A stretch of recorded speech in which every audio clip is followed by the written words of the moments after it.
So Tara, you're from Cork originally then, right? I am, yes. Okay. What was your background or surroundings like growing up, and I suppose when did you get introduced to music?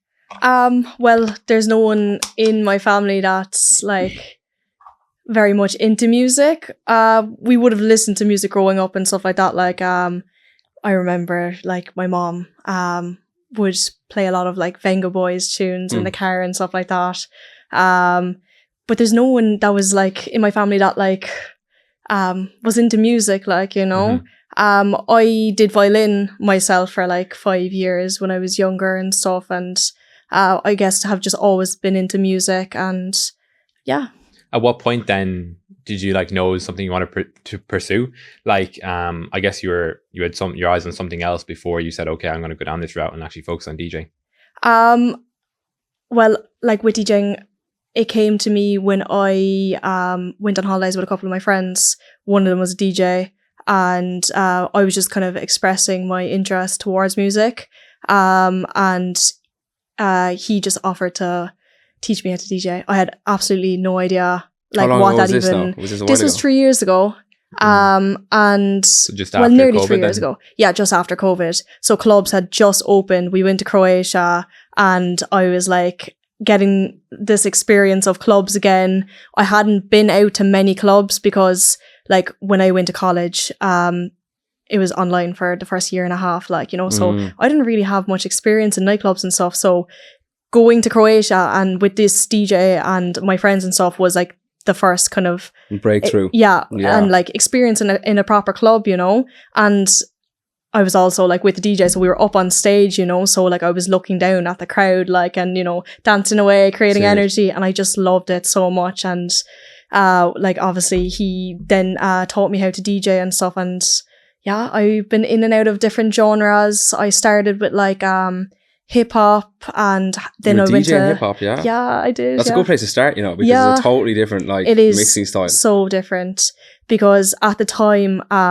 like and it still kind of is, to be honest, the main genre that I listen to is like old school rap, like boom bap, West Coast kind of stuff, you know.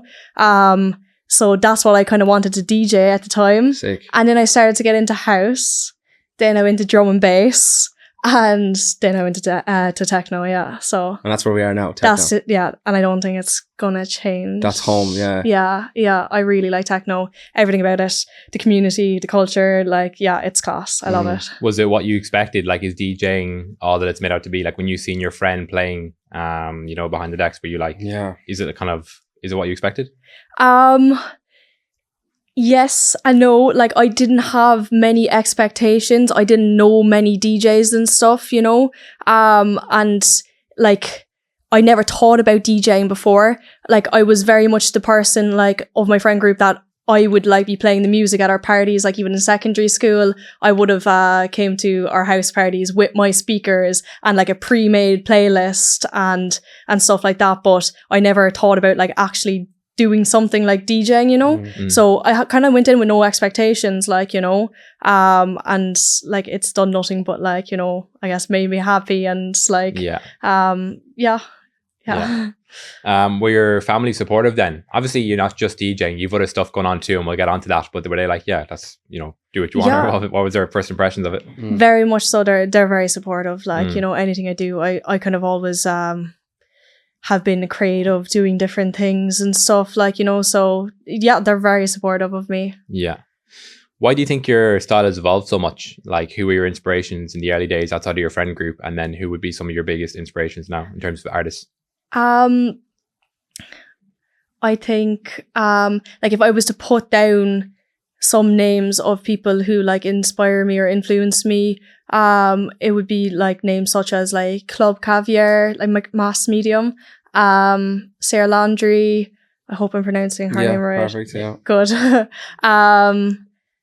Bours, DJs like them. But like, to be honest, like there's no one that kind of like stands out and like influences me greatly. I get inspired and influenced by like many things, many people, like, you know. I love going to like local events and seeing what DJs are playing, the styles they're playing and stuff, and getting inspiration from there too, like, you know. And it's great to see like Irish DJs as well, doing so well, you know. So yeah, I get inspired by them too. Okay. Yeah, lately since COVID, it's kind of popped off the Irish scene. Yeah, it's back again in full swing. How do you go about like finding tracks? I know that's like kind of, you know, when somebody's starting off like even 3 years ago, like even hip hop and stuff, there's hip hop tracks out there. Yeah, there is. For techno and stuff, where are you going off finding your tracks there? Like, I think it's like about coming across like one track on Spotify or SoundCloud, and then like just diving into that artist, you know. That was how like hip hop came like such a light genre of mine, like, you know, is I found this artist called Slick Rick, and I just like dove into like old school rap and boom bap and stuff, and just like found all these different artists, like A Tribe Called Quest, Big L, all these names, you know. And it's the same with techno, like, you know, I'll find one song and I'll just kind of dive into that artist, see who they're listening to, and yeah, just things. Is that through SoundCloud and stuff? Yeah, SoundCloud, Spotify, you know. Sometimes I'll bring out YouTube. You can find some good stuff there, like, you know. So do you see much of a difference between the, let's say, Cork music scene versus Galway versus maybe Limerick and things like that? I think Cork and Galway are very similar. Okay. In the sense of, I think for a while we both didn't have any solid like club that was opened every weekend playing techno, you know. We were, I think we were both, like Galway and Cork, were renting spaces from pubs and stuff. So, and I find the scene to be very similar, like, you know, real supportive, nice community, like, you know. And you have a new venue open now, Liquid Lounge. What's been the general reaction to that? Well, it's very new. So, it's yet to be kind of like discovered, I guess. Okay. But I'm playing there for the first time on Friday. And that is open until 3 a.m, which is a class thing for us, because how did they manage to get that? I thought it's 2. The late license is usually 2. They push it to 3. Yeah. Wait, they just pay more money, isn't it? Is that it? I don't know how the club runs. I was trying to but think, because I was thinking about electric as well. Like, I think if you wanted the extra hour, you have to like fork out an absolute bomb of money just for the extra hour. A year, yeah. Yeah, it's a shame, really. I'm not sure how they're doing it. 3 o'clock is absolutely amazing for the country in general. Yeah, it is. Amazing. And for like DJs, it's a huge opportunity, like that we can play for longer. It's not often that I get to pay for 2 hours, and that's how long I'm playing for this Friday, like, you know. So that gives me the opportunity to like go into different genres and, you know, really express yourself properly. Yeah. You need the time to express yourself. You do, yeah. So I'm excited for it, like, you know. Sick. Yeah. Unreal. If we go back to college then for a bit, what course did you do? Where did you go to college, and what was that experience like? I went to MTU in Cork. I did business. Like, as I was saying, a year and a half of that was online due to COVID. So it was a bit of a weird experience, like, you know. But yeah, I chose business just because I think I felt like that would benefit me more in my career. I've always wanted to have my own business, run my own business. Never knew what that was going to be, but I'm finished, graduated now, so and now I'm running my own business, 88 Vintage, which is a vintage clothing company, with the last 3 years. So I guess I have been using what I've learned in my business course as well with my career now. Nice. That's unreal. How has that been going for you, so the business? Do you have any co-founders, or is it just yourself? Just myself. Wow. Okay.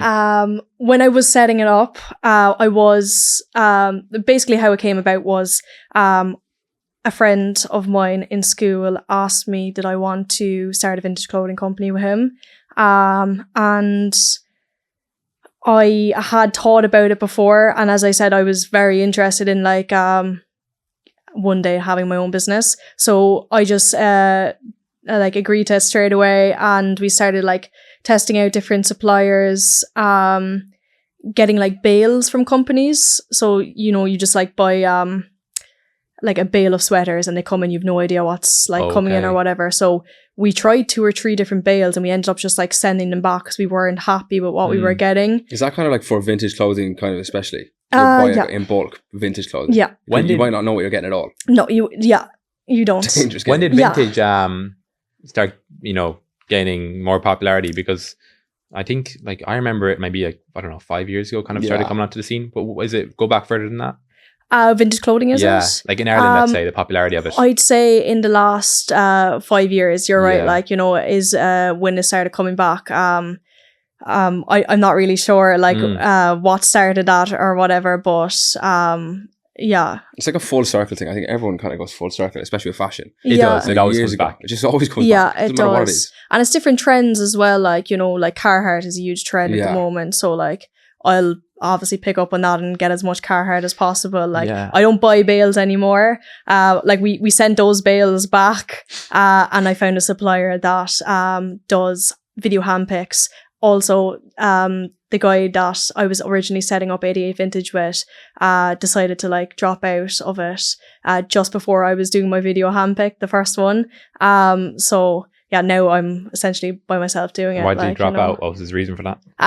His reason was just that he didn't feel like it suited him anymore because of like his own career. He didn't think he was going to have the time and stuff. So and I didn't mind, things happen, like that's completely fine. But I was like, okay, this is all on me now. This is my like financial risk. This is whatever.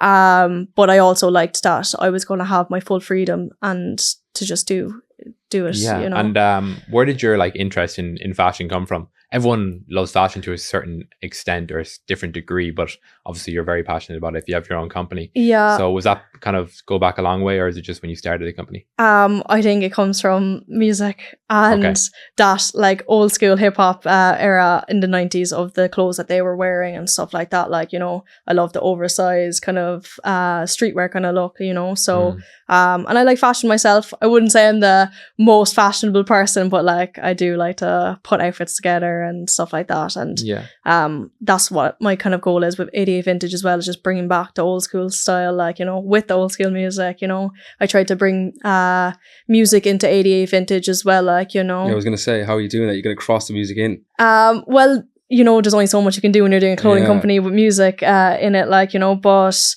like I'm trying to involve it in certain like communities, like the skate community, electronic music community. So I've been doing like pop-ups at like electronic music events and stuff like that.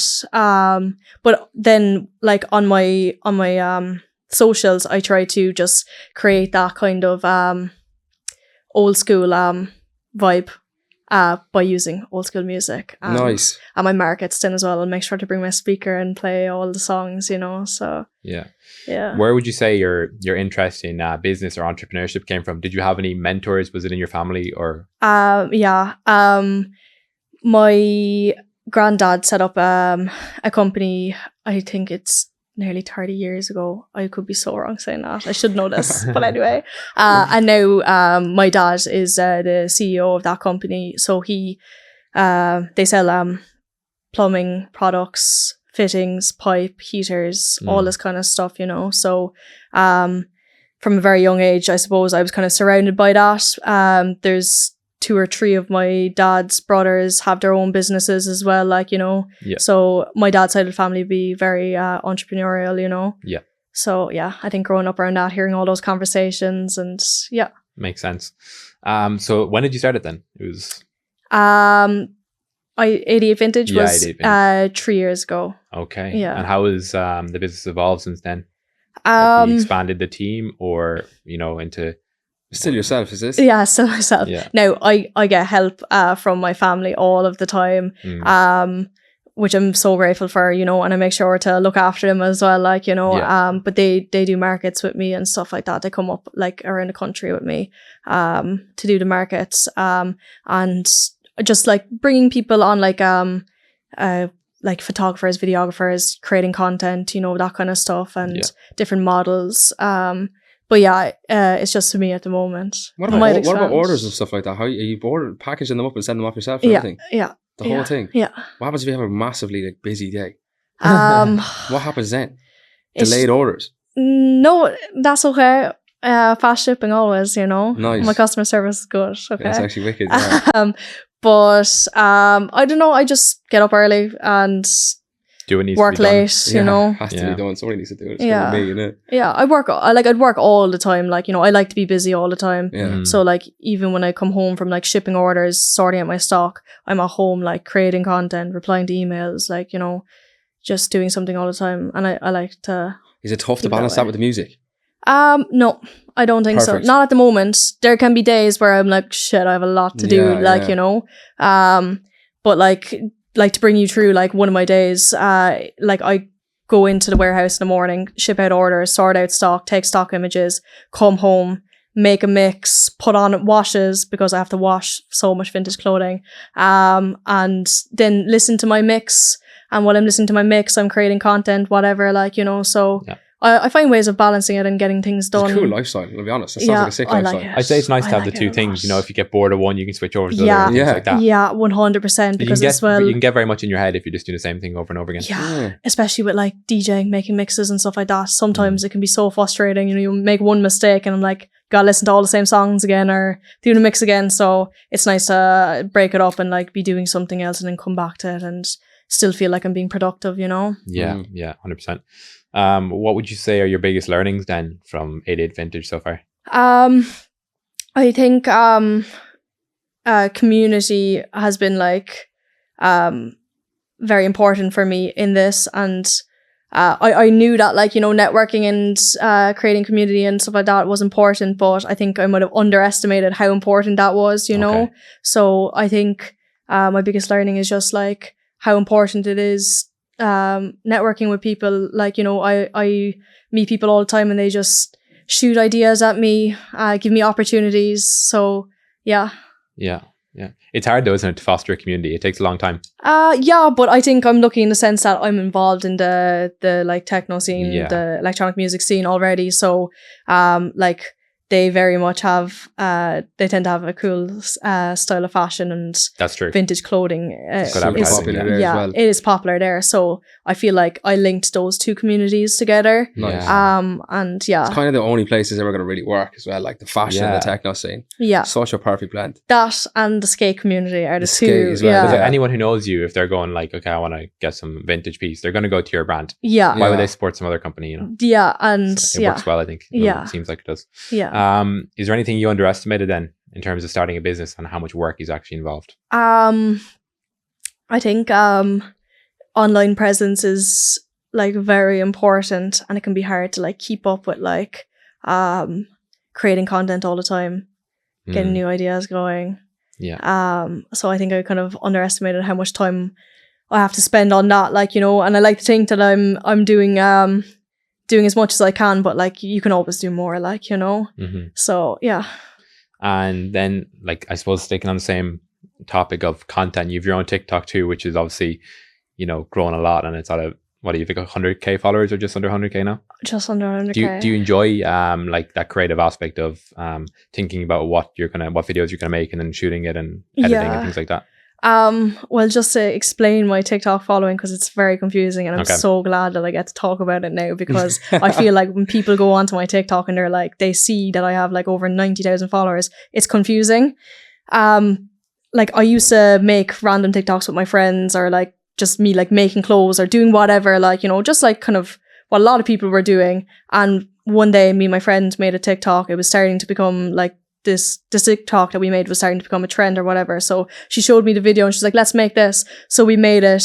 Essentially the TikTok just blew up. It has like over 12 million views. Whoa. Yeah. I don't know how it happened or like what went on, but it blew up, and my TikTok did as well. I had over 120,000 followers from that video. Whoa. About like, That's insane. yeah, 1,000 of my Instagram followers then came from that video as well, around that. And like, it was just like a one hit thing. Like, Yeah, so my yeah. following started to drop then again, but that's where that comes from. Cause like, You still kept them around 90,000 or whatever. yeah, but like it's really weird though, because I like post videos like a month after that video. I was posting videos and they're only getting like 200, 300 views. So I don't know what So was weird. going on with Yeah. like the TikTok and the algorithm or what goes on, but yeah, I do still enjoy making like videos and stuff. I like to make kind of like cinematic kind of like videos and that kind of stuff. I'd be kind of into like photography and videography, even though like I'm doing it off my phone. But Yeah. And what are you using to edit then?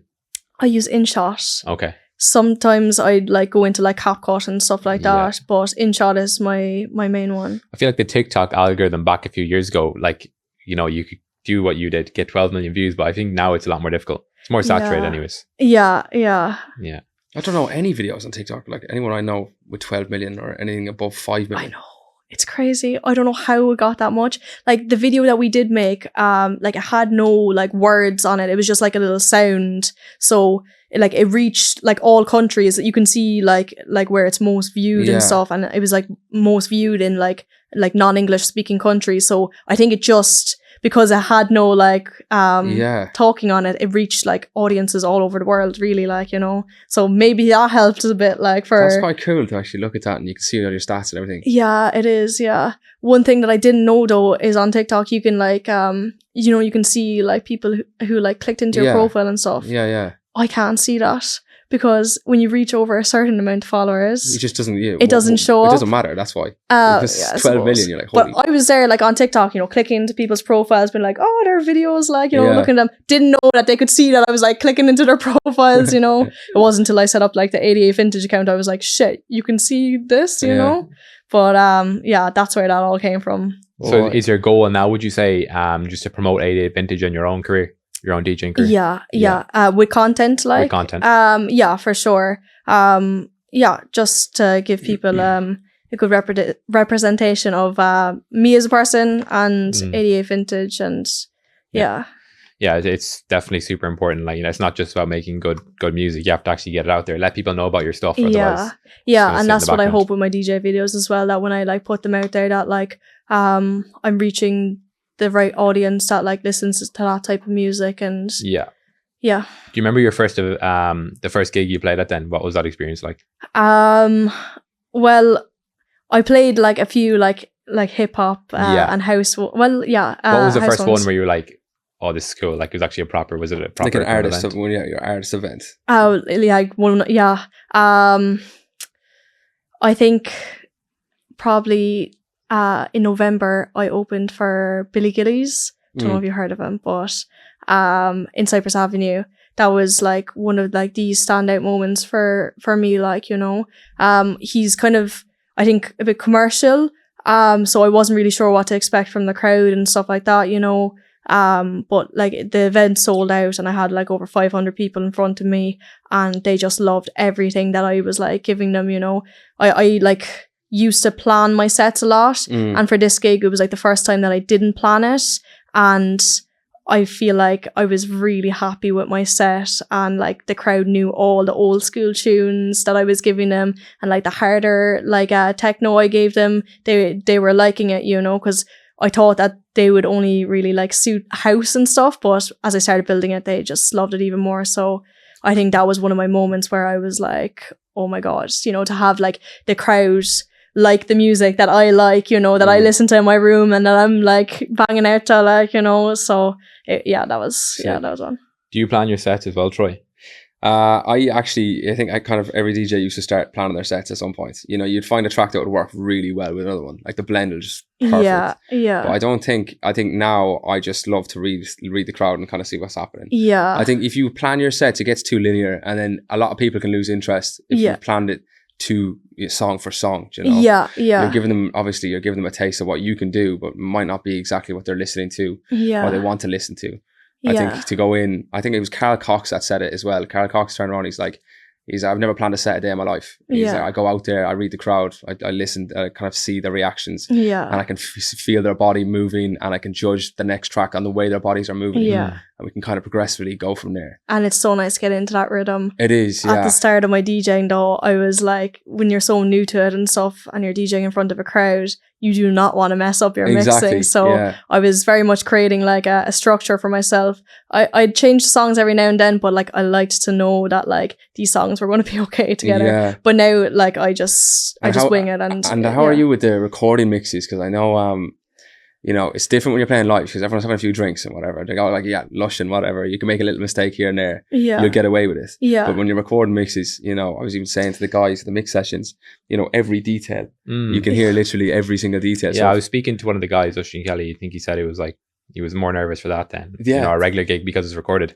It makes sense. Like that was Interplanetary Criminal he was warming up for, and he said he was more nervous for the live mix than actually like warming up for him, because you have a blend or something like that, you like the high end might slip a little bit, so you're like, oh shit. Do you mean like for like the videoing, like if you're recording like the one recording you did with exactly the one you did with Skin Sessions, for example, Skin Check, how was that for you?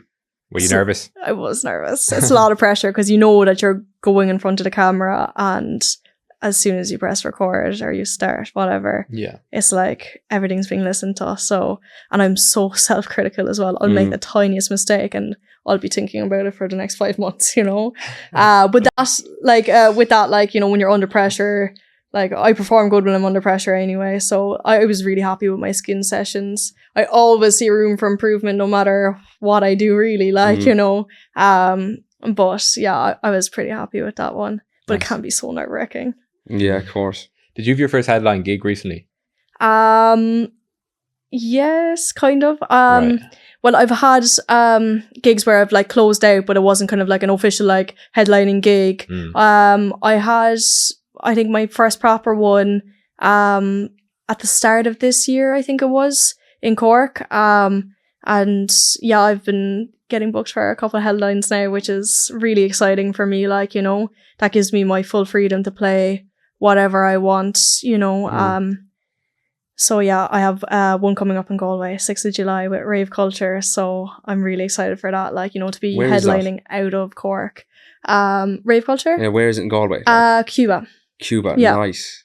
And I've actually played there before, just before it went under the name Cuba. Yeah. It's McGettigan's, isn't it? Yeah, McGettigan's, that's it. So I kind of know what to expect from the venue in a way. I know they've probably made their changes and stuff, but yeah, I'm really excited for it. That's sick.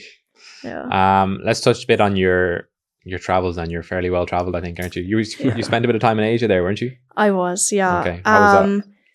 So basically, with my dad's business, a lot of his suppliers are out in China. So he had plans to bring me and my brother out to see his factories and see how everything goes there and stuff. So there's also a thing called Canton Fair in China, where suppliers and manufacturers from all over China come to this one venue, and people from all over the world can come and they can source manufacturers, suppliers. This place is huge. It's like over 1 million square feet long. Like it's so big. I don't know if you ever heard I've heard of it. Yeah. So we were going to that first. So me and my brother went before my dad to go to the first phase of Canton Fair, which would be for products for my dad. So we were just looking out for things for him and stuff like that. We spent 2 days in China, in Guangzhou. And then we had a week to wait for my dad to come out. So I was looking on Google Maps and I saw how close Thailand was.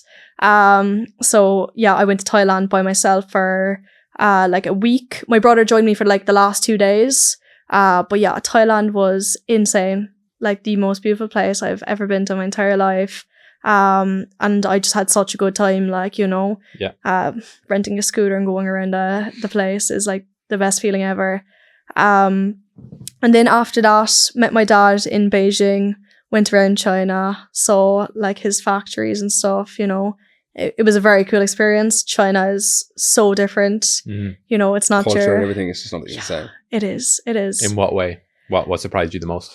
What surprised me the most was like how bizarre like we were to the Chinese. Okay. I've heard that. Yeah. They come up to you asking for photographs. Yeah. Really?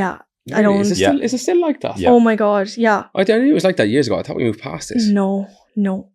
It really shocked me. Like, it was so hard to get used to. We were going to somewhere different in China nearly every single day. So we were in the capital, Beijing, and there was a good bit of it.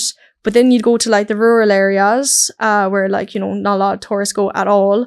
And it was just insane. It was like everyone was staring at you. Like every second person would come up, say something, either point or ask for a picture, It was just so bizarre to them, which was like really hard for me to like wrap my head around.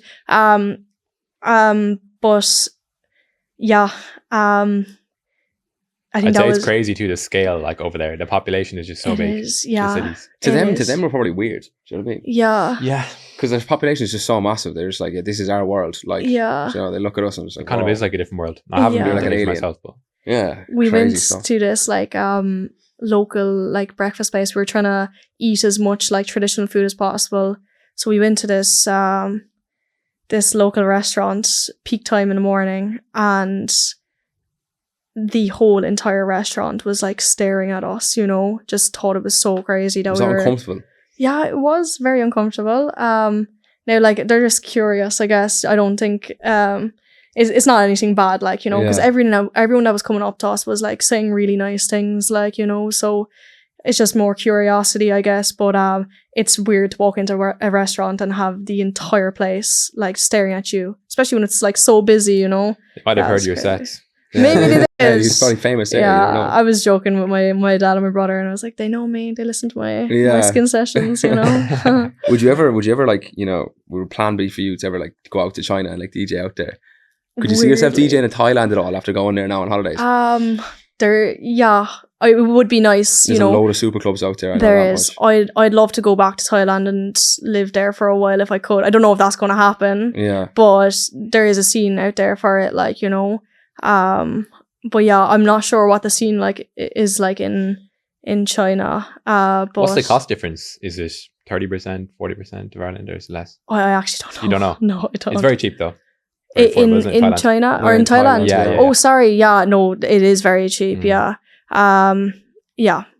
Nice. You can actually. I heard you can actually run yourself in Thailand for €20 at a week.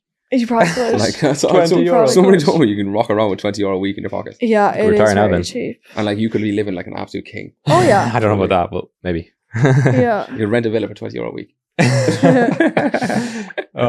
Who did you go to Thailand with? Was it yourself? Just by yourself? Yeah, by myself. And my brother joined me then for the last 2 days. See, when we went to China for the 2 days, and then I went to Thailand. My brother went to Shanghai because he wanted to go to the Formula 1. So he'd be big into that. So he saw that. And then when that was over, he joined me for the last like 2 days in Thailand. So yeah.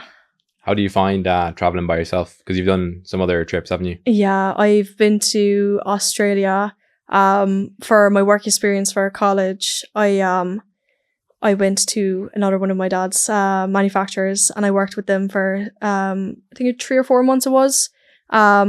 So yeah, that like going to Australia was the first time going out by myself.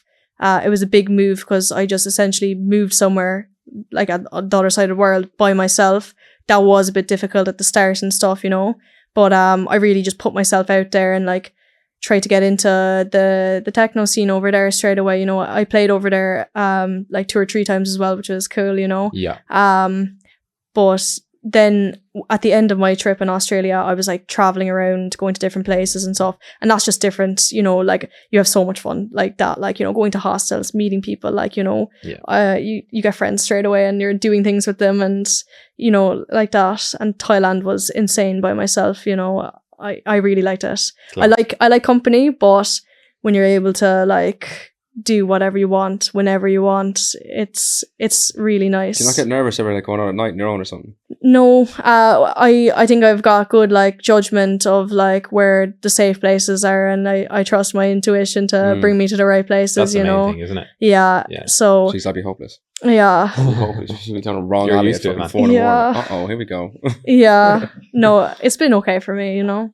I've had no bad experiences, so it's okay. Do you see yourself settling down in Ireland, or is that like not something you've ever thought about? Like, I think I would. Yeah. I'm very open to like what the future brings me and stuff like that, you know. But I do really like Ireland. I do like Cork. Yeah, because like I did miss Irish people when I was in Australia. Where I was, I know Australia is swamped with Irish, but where I was Adelaide. It was South Australia. There's not many Irish people at all, like, you know, so I did miss them, you know. Did you enjoy Australia compared to Asia? Yeah, like Asia I think is really beautiful, and their culture is really, really beautiful as well, like, you know, the people and their beliefs and all that kind of stuff. Australia, there's so much to see there, like, you know, it is really beautiful, you know. Yeah. What are some of the biggest challenges you face in the music industry in Ireland? I don't think I face too many challenges. I think I've been pretty lucky, like, you know. I guess, you know, the main things when you're in that scene is to network and, you know, network with people. Do you find like going to gigs is like the only way to network? Is like going to actual like shows and seeing other DJs and stuff? It helps for sure, and definitely creates relationships with people, you know. You actually get to know them properly and stuff, but I think you're so lucky to be able to do that online properly. You can do it all on Instagram as well. Yeah. I read an article there a while ago from District. It was like something like 50%, 60% of female DJs say they've been discriminated against at some point in their career, like, you know, not being given a chance and not being put on the platform. Is that something that you've experienced yourself, or has it been okay? I've been lucky. I don't think I've experienced much of that at all. Now, I've been there where I've seen it happen, and I've like heard conversations that have been very very negative towards women and stuff like that, and women DJs, but I think I've personally been very lucky, like, you know, that I haven't experienced that, like, you know, like when I have heard those conversations about like other female DJs and stuff like that, it did make me wonder, do people talk about me like that as well? But you just like, why do you think worry that is? About that thing. Any thoughts? Well, like the comments that I have heard are like that, you know, like a certain DJ will only get booked because she's a girl or because she's good looking, and stuff like that. So I don't know what it is really, but do you think it's getting better or worse, or well, we had a huge kind of breakthrough when we had Too Many Men, that Instagram page. I don't know if you saw it. Too Many Men, that was a huge thing for our scene, and I think it had a huge impact. Essentially, it was just a page set up to make people aware of the discrimination of female DJs in our scene and stuff like that. And they had a kind of open Google form thing that you could anonymously send in your experiences that you've had, and they were just posting the submissions and creating awareness of the stuff that is going on in our scene. And I think when people saw how severe it is and how common it is, they were like, shit, okay, you know, and I think change has been made, you know, but it's about maintaining that too, like, you know, like I hope that it's not a thing that it was like a trend where people read it and they were like, okay, now we need more females on our lineup. I hope it's a thing that they have like brought into their mindset when they're dealing with female DJs and booking people and stuff like that, you know? Yeah. So yeah. Do you want to explain a bit about what you do with the Electronic Music Council? What are they about, first of all, for people who don't know? Electronic Music Council is a group set up in Cork that are helping our community grow, evolve. They help DJs start off, or they help people start their own collectives, or advice and stuff. Yeah, advice and all that kind of stuff, you know. Yeah. So we have a big support group chat, and you know, people can send in questions, and they make people aware of what's going on in Cork for the week, and so they do loads, they do plenty, everything. Like they run their own events as well and stuff, and there's a big team of us, like, you know. I got involved with them, I think it was last September, for a culture night in Cork City Hall. I volunteered to help out organize the setup and stuff like that, so I've been kind of involved ever since. I do promotion for them and stuff like that, you know. I've started this new thing where I like interview people. I kind of linked it with 88 Vintage, so it's a collab with Electronic Music Council and 88 Vintage called Raveware. Great idea. Savage. So when worlds collide.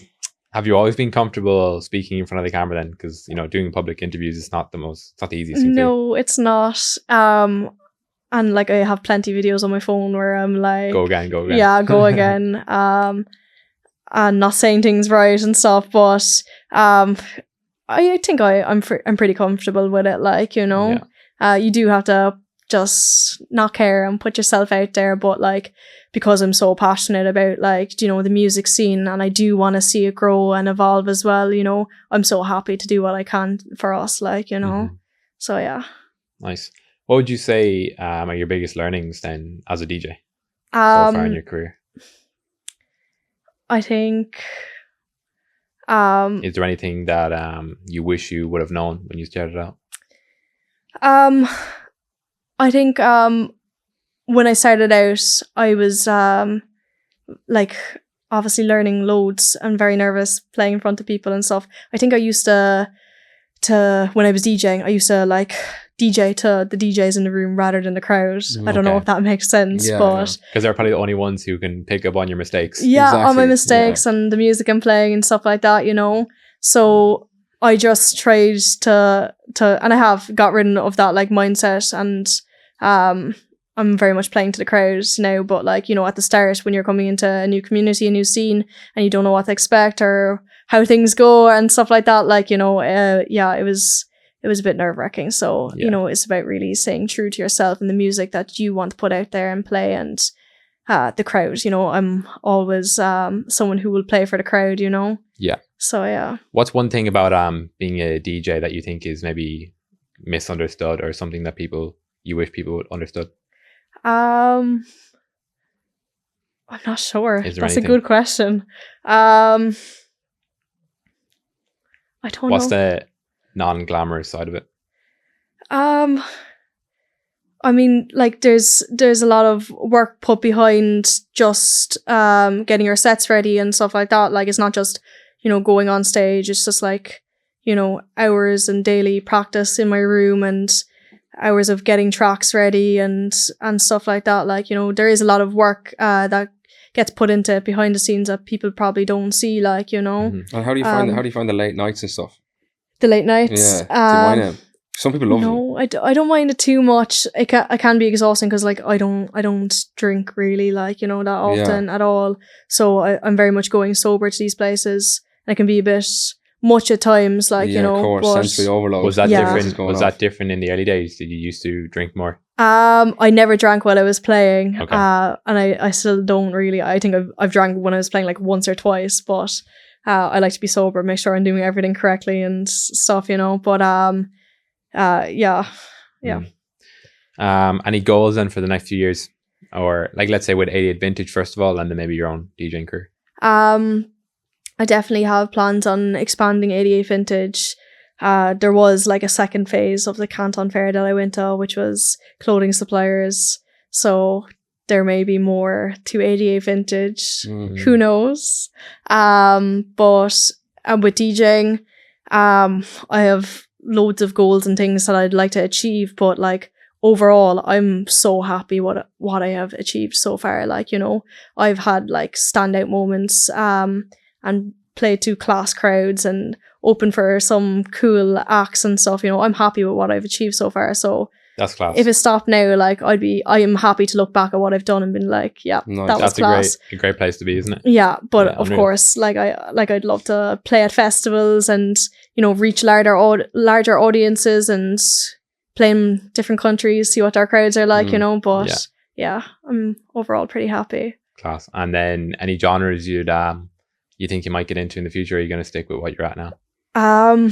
I'd love to bring out a mix of the old school rap and the boom bap one day. Just one mix. That's just there, isn't it? It is. You just can't get rid of that. No, I can't. It's one of my favorite genres, like, you know. So I think one day I'll bring out a nice long mix of all that music. But I'm pretty happy with techno. I go in between little sub-genres and stuff, you know, like at the moment I love starting my sets with hard house. I think it really creates a really nice atmosphere and like energy from the get-go, you know.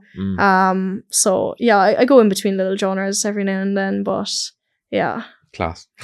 I think that's all I had anyways, Troy. Do you have any more questions for Taryn? Yeah, it just kind of seems like you have the whole world ahead of you, really. You know, you just kind of hit a really nice spot in your life. It's wicked. I'm open to it all, like, you know. It's great that you're enjoying the journey too. Yeah, I very much am, like, you know. For a lot of people, that's hard, like. Yeah, it can be, but it's about like maintaining the right mindset, like, you know. And if any like bad thoughts about it like come into your head, just cutting them out straight away, like, you know, and, you know, looking at the brighter picture, you know. And what about, I was going to ask you this one question about the 88 vintage. Do you have a store for that? Not yet. A physical store? Because what could be cool for you is imagine you had like DJ decks in the store. These are all thoughts that have crossed my mind. You've definitely thought about that before. I'm always thinking about things like that, but not at the moment. But in the future, is there something you'd like to do? Yeah, maybe. You know. Okay. Yeah, I'm not sure like what the future has to hold for me. Like, you know, I'm happy with what I'm doing so far, and, you know, seeing where that takes me. But it's a good idea though.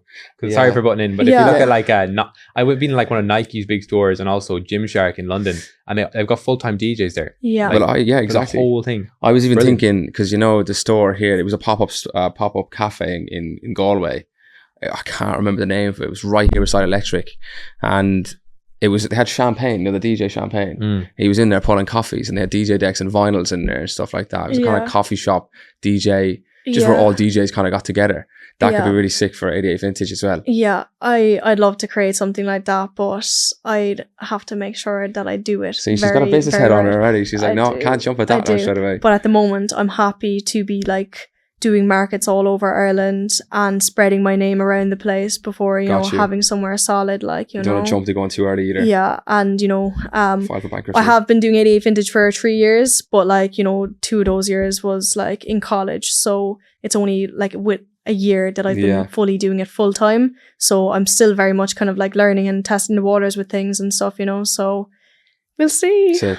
Class. Cool. Thanks for coming on, Tara. Thank you so much for having me. Thank you so much. I appreciate it.